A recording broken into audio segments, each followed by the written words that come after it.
নমস্কার বন্ধুরা, আমি সুমি। আপনারা দেখছেন সুমির রান্নাঘর। আজকে দারুণ স্বাদের একটি লোটে মাছের রেসিপি নিয়ে চলে এলাম। কুমড়ো পাতা দিয়ে লোটে মাছের রেসিপি। চলুন তাহলে রেসিপিটি শুরু করা যাক। তার আগে আমার ভিডিওটি ভালো লেগে থাকলে চ্যানেলটিকে সাবস্ক্রাইব করে পাশে থাকবেন। চলুন তাহলে রেসিপিটি শুরু করা যাক। লোটে মাছটি রান্না করার জন্য প্রথমে একটি মশলা বানিয়ে নেব। তার জন্য একটা ফ্রাই প্যান বসিয়ে নিয়েছি। দিয়ে দেবো তেল একটু। তেলটি গরম হয়ে গেছে, দিয়ে দেবো কয়েক কোয়া রসুন, দেবো কয়েকটা শুকনো লঙ্কা, দেবো কয়েক টুকরো আদা, আর দিয়ে দেবো পেঁয়াজ। সব কিছু একটু ভেজে নেব। দেবো কয়েকটা কাঁচা লঙ্কা। পেঁয়াজ আর বাকি মশলাটা সুন্দর করে ভাজা হয়ে গেছে। এখন নামিয়ে আমি মশলাটাকে বেটে নেব। এখন নিয়ে নিয়েছি কিছুটা লোটে মাছ। আমি লোটে মাছটাকে এখন মশলা দিয়ে মেখে নেব।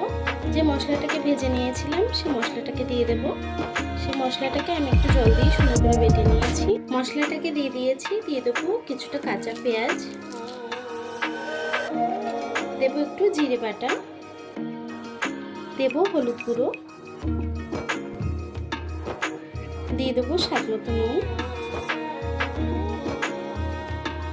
সব কিছুকে সুন্দর করে মাখিয়ে নেব মাছের সাথে মশলাটাকে। মাছের সাথে মশলাটাকে সুন্দর করে মেখে নিয়েছি। এখন দিয়ে দেবো কিছুটা সর্ষের তেল। তেলটা একটু বেশি করে দেব। তেলটাকে দিয়েও একটু মেখে নেব।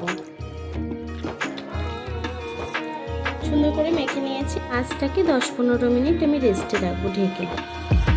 10 থেকে 15 মিনিট পরে চলে এলাম। দেখুন মাছটা কিন্তু খুব সুন্দরভাবে ম্যারিনেশন হয়ে গেছে। চলুন রান্নার দিকে চলে যাই। যে ফ্রাই প্যানটি মশলা ভেজেছি সেই ফ্রাই প্যানটি আমি রান্না করব। দিয়ে দেবো একটু সর্ষের তেল, একটু বেশি করে দিয়েছি। আমি কিছুটা কুমড়ো পাতা নিয়েছি, পাতাগুলো বিছিয়ে দেবো। পাতাগুলোকে সুন্দর করে ধুয়ে নিয়েছি।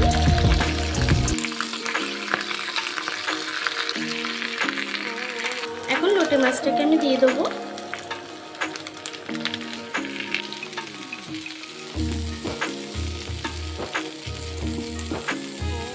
এখন ওপর থেকেও পাতা দিয়ে আমি ঢেকে দেব।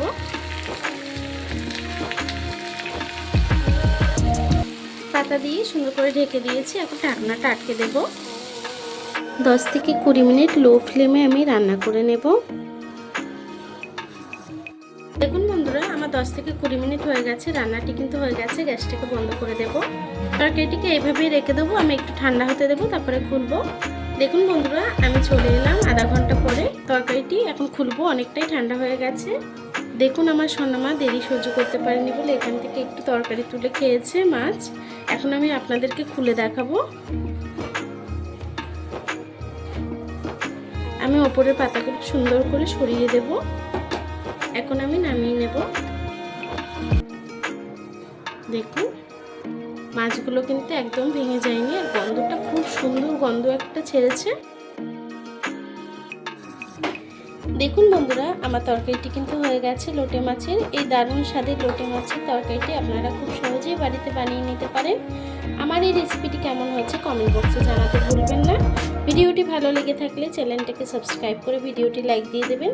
এতক্ষণ ধরে আমার ভিডিওটি দেখার জন্য অসংখ্য